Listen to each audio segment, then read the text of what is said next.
to be able to answer that question yourself. How do you answer that question yourself? By answering. So what is very, very important is if you believe that you have something invented that you have with you, you have to keep the secret. So secrecy is a very, very important part before you apply for a bank application. All of that is covered under broadcast rights. There's also economic rights under the Copyright Act. Not considered invented. Now let's mesh what we learned about novelty earlier with what I'm telling you about inventive stuff. So whether it's communication through wireless diffusion, sounds, or through visual images, all of that is covered under broadcast rights.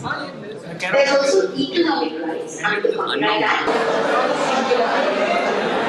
Test is very example. I had a young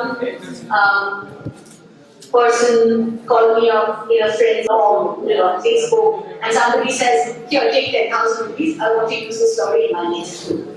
You can take that 10,000 rupees at that point in time, and effectively it becomes a license to use that story in the film. But that does not mean that we get to delete your name as the person who wrote that story.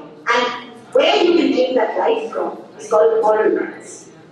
So the moral rights, which owe their origin to French law. There is a concept in French law called droit moral, which essentially means that there is an issue with respect to mutilation or distortion of an artist's work to court. That kind of thing never goes to court. But we have this case where there was a very, very famous sculptor called Amarnath Sehgal, who had created these works that had gone up in Vigyan Bhavan, and these murals, which were, and he was internationally renowned, and he has made murals which are there in elevated Vigyan Bhavan, and without knowing, they took the mural off the wall and ended up getting dumped in a storeroom somewhere. And then the mural got painted, and everyone forgot about the mural, and because it's made of metal, it ended up getting completely rusted and destroyed. So he ended up taking this issue to court, and the court ruled